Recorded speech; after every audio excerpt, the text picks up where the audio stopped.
This video is an instructional and generally a how-to to do the sticky cam that I do. Here's a little footage of me actually using it, and my mission here today is just to connect the dots so you and your team can be using sticky cams. I think it'll up the score, it'll raise the bar. I think it'll be really good for us. I know it seems daunting, but it's really not that bad. It's actually really easy once you get used to it, and it gives you, especially sniper teams, extreme advantages. You know what I mean? And you know, it's 2019. You know, let's raise the bar a little. Let's get some of this technology that's out there in the world. Let's get it on the field. What up, guys? This is Agent Rocker here. Today, we're finally getting to it. We're going to be talking about the sticky cam, its applications, its uses, its functions, and what I do and how I do. And I encourage you guys all to go out and get something like this for your team. It's a sick trick. It really does help. It's and I don't consider it cheating. It's 2019. We have technology. Like I said, so the sticky cam is real cool. You can run it on either side. I like this side because it gets more of me, and when I run it on this side over here, it gets more of the team. That's cool. So let's get into it. So the mount for the wrist. You'll see in my videos, I'll launch the cam and then I'll flip up my wrist and then I'll see what's happening. I usually use it when I go into a 2-story structure and I don't have a team for whatever reason. I'll put a camera on the staircase of the bottom floor so that when I'm up there in the tower doing what I gotta do, no one sneaks up on me. And I'll be shooting out the window, whatever, and then I'll be checking the camera. You know what I mean? No problem. If someone comes up behind me, time for a grenade, or I'll go deal with it. You know what I mean? It helps. So, I'm not going to get into syncing it because any camera you buy that has Bluetooth or Wi-Fi is going to sync to any phone that's, you know, decent. So you can figure all that out. I do recommend though, before you go out to battle, you need to make sure when you're in your load up that this is synced with this, because you don't want to be trying to hook these two up when you need it. When you need it, you need it now. If you can't have it now, then it doesn't work. And a lot of people ask me like, isn't that cumbersome? Isn't that tricky? No. It's not bad as long as you have everything linked up before you go out. It is a little daunting at first. It took me about 2 tries before I got proficient in launching it and going. And so I'll tell you everything I know to help you get there. Like I said, so you link it up, whatever. So the camera, I'm gonna start the GoPro view. So the camera is already hooked up to the phone, and then I lock the screen. So what I'll do,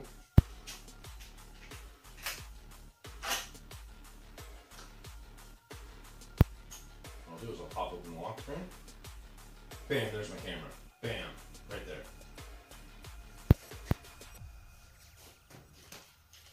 So I will check before I go out, make sure everything works. Bam, everything works. As you can see, there's a slight delay. It's not too bad, about an inch. No one's gonna run up on you in a 1 second delay. You know what I mean? So there's a slight delay. There's only about a second at best. So how I got the mount working is I took a snowboarding wrist protector deal, right? And then I took like your outer box and I just drilled it to that. That's how I did it, right? Because outer boxes, or you know, things like outer boxes, they come with a case that clicks in, right? So that's how I did that.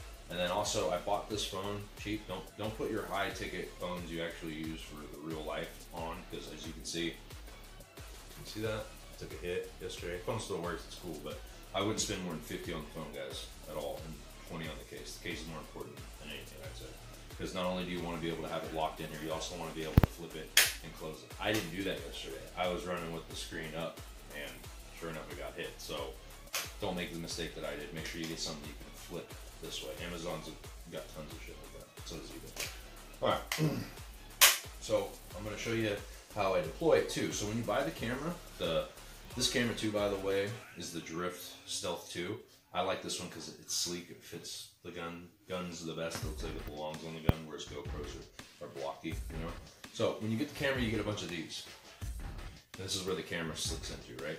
So what I do with this one is, let me take my protector off. I just glued thumbtacks to it, and I can stick that into anything that's not concrete or metal, right? Then I take a yoga mat, just cut a little piece out, you know, weightlifting mat, whatever you got, just something to keep it, bam, and then it doesn't hurt me, and I keep it in my kit, in my fanny pack or whatever. Also, too, every couple games you want to take a pair of pliers and rebend these up and get them straight. Because if they're all different angles and shit, it's not going to work that good. So just some super glue, thumbtacks, pliers, yoga mat, you're good. I'm going to go and watch the cam to give you a slight demonstration. If you want to see in my videos, there's a CQB City video where I used it. There's 2 CQB City videos where I used it. There's a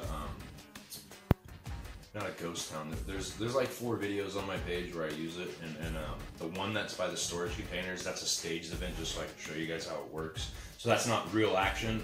Me and my buddy staged that one so I can show you how it works, but the other 3 are. They're real ass. So, all right, let's get into it. So I'm running, I'm gunning. Okay, I want to go upstairs. I want to watch what's downstairs. So now it's time for me to launch the camera. So I'll detach the camera here. Sling all of a sudden on. Pull out my pouch, bam, bam, thumbtacks, right, bam, stick it into the wall, whatever wall, right, flip this guy back. By the way, too, you can be recording the whole time. You don't need to stop recording or anything like that to do this feature. You don't need to mess around. You can just go. You know what I mean? So that's cool. If it's upside down, which it is right here, I don't know if you can see, it's upside down. It's fine because there's a movable this lens. You can rotate it. So when you stick it in, make sure you really fucking stick it in. It's not that hard, but I was not trying to damage my wall, so it's like that. So now we're in. So let me show you how I would launch it. So we're running, we're gunning. You find a need to where we need to drop the camera so we can watch our backs or whatever. So we're just gonna pop it off. Reach in our pouch and grab that adapter I showed you that I made with the tacks. We're going to stick it in. We're going to jam it in the wall real hard, guys. Make sure you do it real hard. Not crazy hard, but give it some oomph or whatever. Bam. So I just planted my camera. Now I'm going to flip my phone back over from its protection side to now GoPro side. Unlock it. Bam. It's on there. Also, too, this cool thing about this camera is that the wheel here, let's say the angle, you need something different, this guy rotates. So if you want it right side up and you launch it and you find that it's upside down, just turn the wheel. Good. Right there. Bam. Camera here. Bam. There's a 1 second delay, but it's not that bad considering no one's going to run up on you in a second. Take you out. So yeah, you're gunning, you're watching your back. You're gunning, you're watching your back. You're gunning, you're watching your back. Good. Then when you grab it off the wall, take off your thumb, your ouchie side, put it back on the yoga mat, right? Little piece that we made, throw it in your dump pouch, put it back on the gun, and never once did you have to stop recording. That thing stayed recording the whole time, so that's good. It's not like you lose something when you're recording or like it doesn't function as well when you're like recording or launching it. As soon as the round starts, I launch the camera, all my cameras go on. Also too, like I said earlier, I believe I said earlier, you want to make sure all this is synced up before you go out, because trying to do it on the field can be cumbersome. That's where it can fuck you up. So just make sure that you launch it that way. Also, I got another camera that I recommend getting, because these drift cameras are pretty expensive. If you want to do something under $100, they'll actually work. I got this guy from eBay. $60 from China. Took about a month to get here. It's called Andor. Here, I'm gonna put it to the camera. If you can find this one, it's got SD card slots. Works really good. I would go with this one if you're on a budget or you're trying to build them for your team and you want cameras. Go with this one. It also came with a suction cup sticky, which actually fucking works really good. It's very, very, very sticky. It's stuck on my phone now. It's real tight. Barely get it off. Okay. It also came with an adhesive side, which, you peel this little piece of plastic off and it'll stick to whatever. I haven't done it yet because I don't want to blow out its stickiness, I guess, you know what I mean? So I'm trying to take it easy and save this for another team game.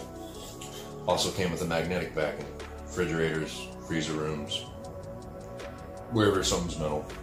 And this one's cool too. So, even if you don't even want to buy a GoPro and you just want to slip this cop cam clip in either your molly or your headband or your chest or whatever, it's a belt loop, so you're good there. So you got all those backings for $60 and it does work. So if the drift is a little expensive for you, there's got to be a way to, if you get clever with it, to have this coming off the gun for your selfie too as well. I don't know it, I haven't got that far into it, but I'm sure there is. Anyway guys, thanks for watching. Please subscribe to my channel. Please follow me on Instagram if you have any questions about this camera and its setup and maybe like anything. Go ahead and DM me on Instagram, Agent Rocco. And yeah, more content's coming in the future. One last thing before I forget. When I'm running all day ops, I run a PEQ box on there, and I put Anchor 5200 MAH power bank. It's about the size of a 9mm handgun mag, so it fits in these gutted PEQ shells. Real nice, right? And then throughout the day, I'm either charging my zoom cam or my sticky selfie cam. Something's getting charged all day, so I'm not left out in the field. Footage less. So I recommend filling that. You don't have to get a PEQ box. You could literally tape a box to it, or you could. I've even talked to a partner of mine about just running one of these big boy external guys that have the 4 USB charts. This is huge. It's heavy, dude, right? Running this on a back pouch and having a cord go through all his gear and out his trigger hand to his gun, and then that would work too. So I would just expect to bring a charging situation out, but it's Milsim, so you should be doing that anyway. Thanks guys. Stay tuned.